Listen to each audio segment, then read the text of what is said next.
It was John Reddick with Don't Fight Alone. You're on 94.9. It is 11 minutes past 4.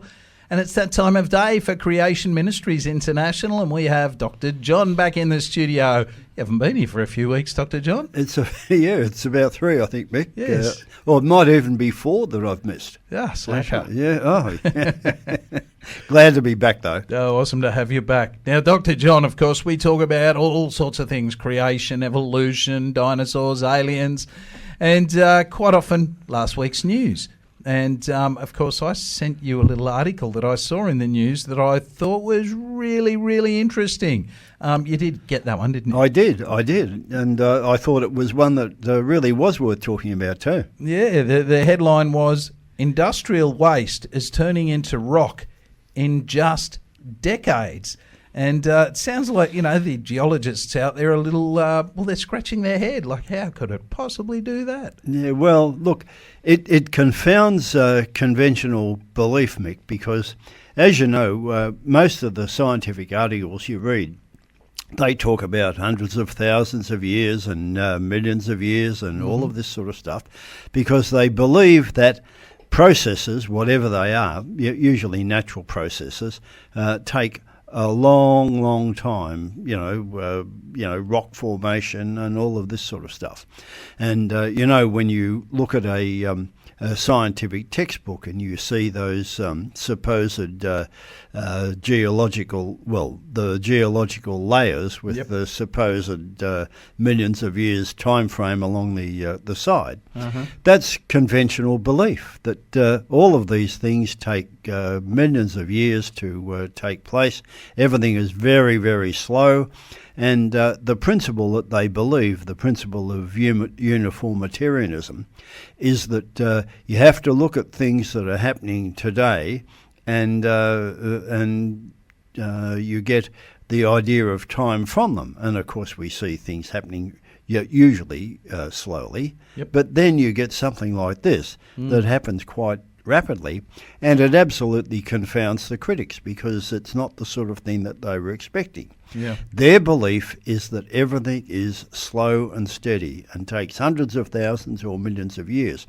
But then you get something like this and it confounds them. And what they're talking about, there was apparently in West Cumbria in England in the 19th and 20th century, quite a big iron and steel industry. And, of course, in the manufacture of steel, you get a whole lot of industrial waste and so on because they have to burn carbon and, all this sort of stuff to make steel. Yep. And what do you do with all the waste? Well, all they did with the waste was pile it up into great mountains and cliffs and whatever of waste. And they thought, well, there it is, just waste. But now that they've had a closer look at it, they realise that it's absolutely hard rock. Solidified. And, solidified in, you can say no time flat because when you're speaking scientifically, that's what it amounts to, because they know it's young. They dug into it and found a couple of 20th century coins. Well, a 20th century coin means it's not that old. Yeah, absolutely. And they even found some aluminium ring top can pulls, which I remember when you used to see them everywhere all the time. Yeah, well, I mean, they're only about 30 years old at most. Yep. So here is something that is hard rock, and yet it's been formed in a very, very short space of time. Yep. And that's the thing that we're always on about at Creation Ministries. It's not time that causes these things, it's the conditions. And because this is a seaside area and there's a lot of salt sea spray and water and whatever, all the conditions apparently were ripe for this to turn into rock, which it has. And so there they are, confounded. Once again, how could it happen this quickly? Well, it does. And what we always say at Creation Ministries is it's all very well for them to talk about hundreds of thousands and millions of years, But really, there is no evidence for that. And when we find evidence, it usually supports the short time frame rather than the long time frame, like this one. And actually, those hundreds of thousands and millions of years are just a myth. You know, there really is no evidence for it, and they're just a figment of the scientist's imagination. Now, we've had different chats over the years, and now we've talked about how rock can form very, very quickly. But we've also looked in the past at things like, the 12 apostles and how there's only, 7, I think, left. And, how quickly that erosion has happened of the rock. We've also looked at those land bridges, that were all over the world, and they're just collapsing at an alarming rate, and there's no new ones being created. All these things. No, it's not just the rock becoming hard, it's also the rock falling apart. All of it is happening so much faster, and that's why we've talked about it, because it's always been big news. Like, oh, look at how quickly this is happening. We didn't expect that. Yeah. And it's all about the rock that they've quite often told us. It takes millions of years to do anything. Well, that's right. And, you've mentioned the 12 apostles, and down there they had London Bridge as well. Mm-hmm. And like you mentioned, there have been so many examples worldwide of these various arches collapsing. Yep. The classic one a couple of years ago was the one they called Darwin's Arch in the Galapagos Islands. Yep. That had been there for millions of years, but that fell into the sea a couple of years ago. So, look, it just takes the right conditions, and I suppose. They say there's been like 600 of them in just recent years collapsed, but there's no substantial number of land bridges being created. No, it's probably climate change, Mick. That's going to get the blame for it for sure. And the climate does change, but does it change that much that you're going to get all of these things happening all at once? No, I wouldn't have thought so. No, not at all. Yeah. Anyway, look, it's very, very interesting, and it made me think of a lot of the other things that we get told take millions and billions. Well, not so much billions, but hundreds of thousands and millions of years. And I'm sure most of our listeners have been through limestone caves. And you go into a limestone cave, not just Australia, all over the world. I've been into several in different parts of the world. And the guide, always tells you about how many hundreds of thousands or millions of years they took to form. Mm-hmm. And then they turn all the lights off and you're dark, and then in your torch he shows you this formation that looks like whatever it is, The fact of the matter is, when you look at a lot of these limestone caves, you find evidence that they're not that old. In fact, even Jenolan caves, you can see it. I've seen examples where the stalagmites, which are the ones that come from the bottom, as distinct from the stalactites, which come from the ceiling, embedded in the bottom, you might find an old Coke bottle or something like that. Power cable. So, that means that they are not hundreds of thousands of years old. Yeah. And when they meet in the middle and form a column, you're told that that's taken hundreds of thousands of years to form. But in actual fact, the evidence shows that they can form very, very rapidly. And it's just the right conditions. In fact, I've even seen photos of what looks like almost a limestone cave underground, but the top is concrete. Yeah, right. And you've got all of these stalactites dripping from the concrete and stalagmites starting on the ground. Yeah. Well, they're not hundreds of thousands of years old. Absolutely. Yeah. So that's and that's what we're always on about at Creation Ministries. The time frames that the world wants to tell you about, they're inconsistent with the Bible, because the Bible tells us that the earth was only formed less than 10,000 years ago. Now, when you try and tell somebody that, they think you're crazy because they've been so heavily brainwashed and indoctrinated with the hundreds of thousands of billions of years that any suggestion that those years might not actually be real is met with incredulity. People find it very hard to handle that because they have been so brainwashed into the long ages. Yep.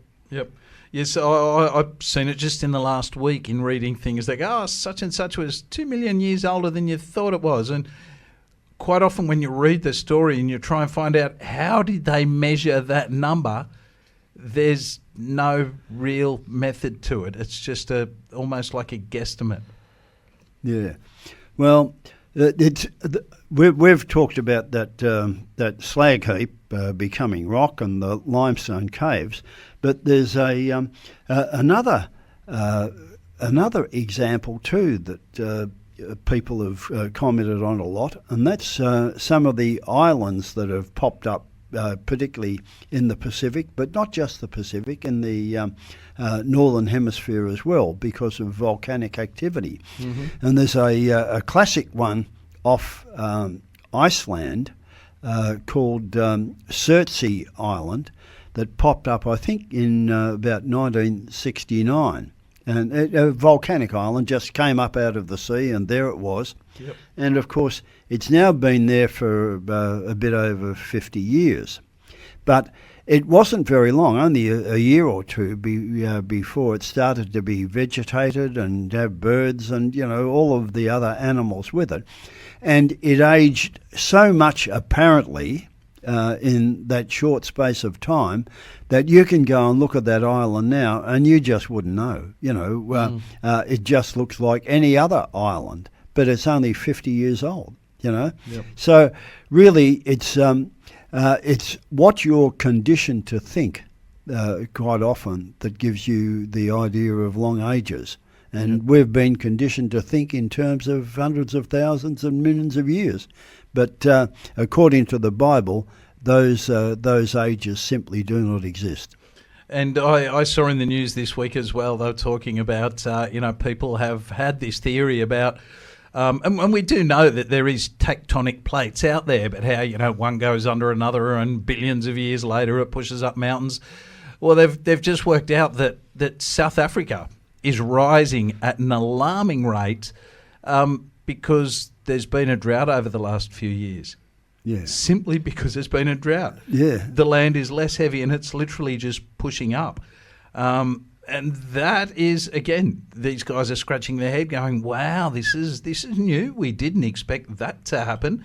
It's just proving that the processes that we thought were correct in the old days weren't necessarily right. Yeah, and when you look at the animals and so on that occur in isolation on these islands, Darwin formulated a lot of his ideas about evolution on the fact that he had read Charles Lyell's book that talked about long ages, and that enabled him to formulate his theory of evolution. Because he went to the Galapagos Islands. He was only there for 5 weeks anyway, but what he observed was that there were differences in the birds from one island to another, and differences in the land iguanas and the sea iguanas, and he thought, they've been separated for millions of years, and the difference in the great tortoises that were on different islands. But what's been observed since then is that the variation in the birds and their beaks and whatever is a seasonal variation. One dry season they have short beaks or whatever, and another dry season they might have long beaks. It varies with the seasons. Yep. And what he didn't realise is that the land iguanas and the sea iguanas can hybridise, which means they're not really all that different. Yeah, right. And you can just imagine, if you came across a set of islands, and on one island there was a whole colony of basset hounds, right? And there was another island a bit separated, and there was a whole colony of Great Danes. You would imagine that, well, they're completely different species. They've been separated for millions of years, but not so. I mean, they're just dogs, and they can hybridise and whatever. And you just can't tell from looking at them like that there's been any great length of time of separation. It just isn't there. Yeah, so the bottom line for Christians is, yes, we can believe what the Bible says. It tells us that the earth is only less than 10,000 years old. In fact, the commonly used text says a little over 6. And those multiple millions and billions of years are a myth. Yeah, absolutely. You're on 94.9. We're with Dr. John from Creation Ministries International. And he'll be answering your questions. If you have any, please send them through to our text line. Just SMS 0401 949 949. Coming up next, we're going to listen to Taya with a song called Gonna Be Good. Then we've got a weather and traffic report. And that was Casting Crowns with Only Jesus here on 94.9. It's 23 minutes to 5, and we have Dr. John in the studio from Creation Ministries International. And he's been talking to us about rock and how, over the years we've seen scientifically that rock can be created really, really quickly, and it can also fall apart really quickly, certainly a lot faster than the millions of years we've been told about. And Dr. John, as you know, I used to be a snow reporter. I know a little bit about the snow, and yesterday I mentioned that there was an extra 107 gigatons. That's like 107 million tons. No, billion. Billion tons per year of ice in the Antarctic in 2022 and 2023, which we didn't really get told about. But this is like a lot of ice. And one thing I do know is that I've seen TV shows where they drill into ice, pull out ice cores, and they count the layers and go, there's a year, there's a year, there's a year. I know for a fact, after spending a lot of time working with snow and ice, that that's not how it works. Generally, in Australia, we get, at the end of our snow seasons, we'll get a dust storm comes over, and we get a layer of this red stuff. And then sometimes if you get snowfalls after that, sometimes you can get significant snowfalls after that. You've got to wait a while, and it'll melt down to this layer of red. And yes, you do get one layer in that year. But some years you actually get two dust storms that come from the middle of Australia, and all of a sudden you've got two very distinct red layers in the snowpack. You can't count that as 2 years when it all happened in one. Same sort of thing happens in the Antarctic. They count these layers based on these, well, basically a layer is it's dust or something has gone into that mix, that watery mix from the snowfall to create, and sometimes it's different forms of snow. You might think, well, there's only one form of snow. It's all water, isn't it? No, sometimes you get powder snow, you can get wet snow, dry snow, all sorts of different types of snow. Sometimes it comes in as little tiny balls. It's sago snow. And it creates distinct layers inside the pack. So what about snow? We get told how, these layers have taken thousands and thousands of years in the Antarctic to be created. Yeah, well, it's funny you mentioned that, Mick, because I was going to talk about that this week, believe it or not. Yeah, but I was going to start by telling the story about the Lost Squadron. And this is just another example of how things can happen quickly. They don't take millions and billions of years. Yep. And this is a story that comes from Greenland. Now, Greenland obviously is a bit topical because Donald Trump wants to take over Greenland. Yes. And, of course, the US Air Force does have a base in Greenland. Yep. And in fact, I think recently the Vice President went over there and said what they were planning. And the commanding officer, who was a lady, didn't like it, so she got replaced. Yes. Yeah. Yeah, of course, there's not a lot of people living in Greenland. No, that's right. It's a bit icy. Yeah, but I mean, that told us about the US Air Force Base, but apparently in the war, during the Second World War, that was a top secret base. Uh-huh. Anyway, there's a fantastic story about a six P-38 Lightning fighters that took off from that base along with a couple of bombers, and they were on a secret mission, and they ran into a blizzard, and they were supposed to put down in Iceland and refuel, but they couldn't because it was all snowed and iced out, and they had to turn back. And of course, turning back, they were pretty low on fuel, so they ended up realising that they weren't going to make it back to the base, so they had to try and find a break in the clouds and put down on the ice, which they did, and they did reasonably successfully, and none of them were killed in the thing, and they got rescued by dog sled about 9 days later. Wow. But they had to leave the aircraft sitting there on the ice. Yep. Okay. Well, about 40 years later, in the early 1980s, a couple of guys got the idea, hey, why don't we go and have a look for these aircraft? You know, or You think they would have found them by then? Yeah. Well, you know, there'll be a bit of snow cover on the wings and whatever, but we'll brush the snow off and fill them up with gas and fly them off into the sunset. Yeah. That was what they thought. Uh-huh. Well, they did mount a few expeditions to try and find them because they knew exactly where they were. They knew the coordinates of the what had happened. But they couldn't find them, and it took them a long time to find them. And they were actually 5 k's away from where they had put down, right? They'd actually put down on a glacier. Yeah, so of course you get ice creep, yep. So they weren't quite where they thought they were. And not only that, they didn't just have a bit of snow on the wings that could get shoveled off. They were 75 metres down in the ice. Wow. 75 metres in about 40 years. Yeah. So, you know, it doesn't take... it only takes the right conditions, and it can happen very... Did they actually dig them up? Yeah, they did. And when they found the bombers were smashed up beyond repair, Yep.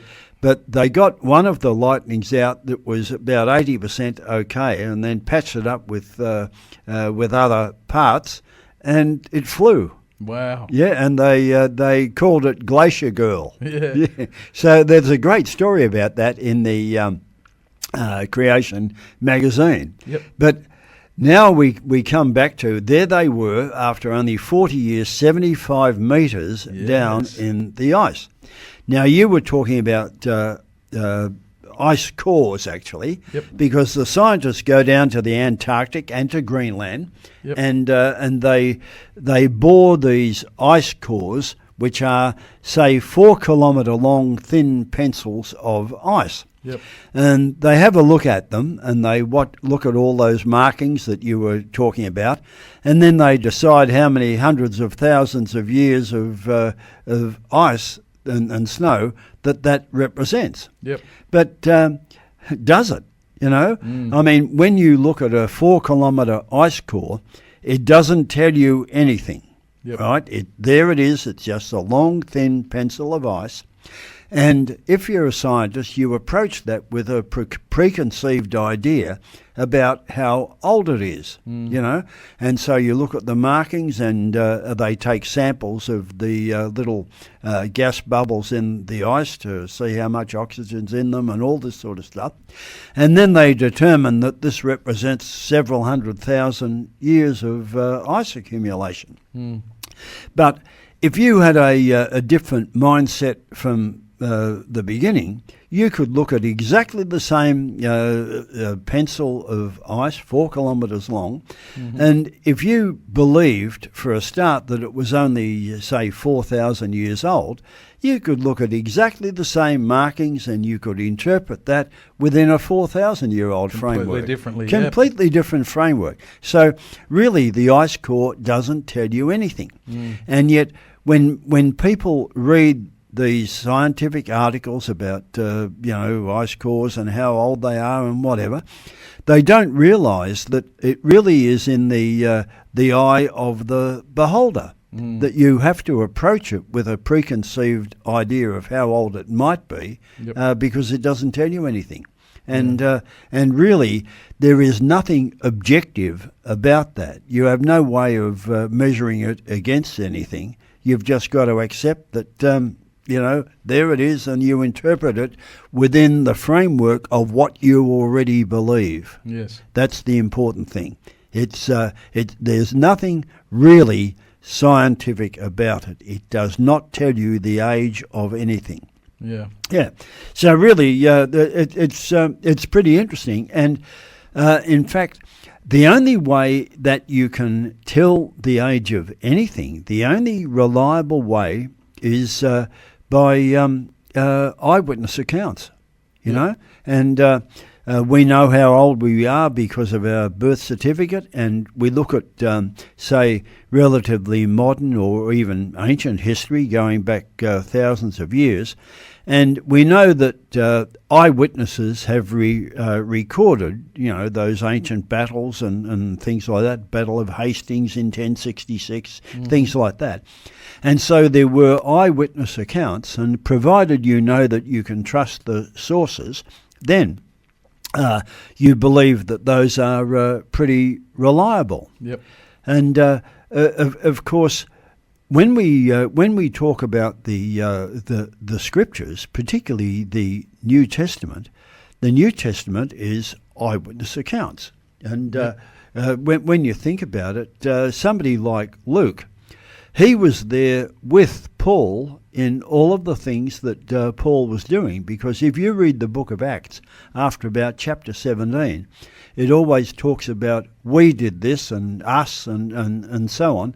So Luke was actually in the shipwreck with Paul that landed on the island of Malta, and he arrived in Rome with Paul when Paul eventually arrived in Rome. So that is an absolute eyewitness account of all of the things, including the storm and the shipwreck, that Paul was in. So we know that that's reliable.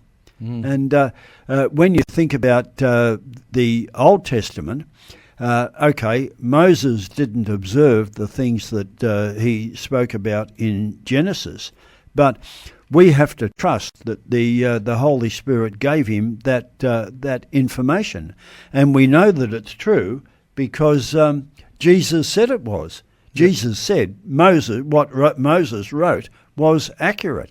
So you're arguing with Jesus if you want to argue about the book of Genesis. Yes, you're not going to win. No. All right, Dr. John, we've come to the end of another week. Thank you so much. It's intriguing. I've got to go and have a look at the story about the plains and Glacier Girl.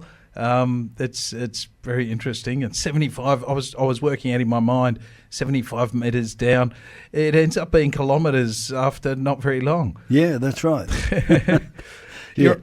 All right. Well, look, I'll see you next week, Mick. Looking forward to it. It's I don't get too many sessions these days, but next week we'll have something else to talk about for sure. Can't wait. You're on 94.9. It is 11 minutes to 5. We've got Newsboys up next. Love one another.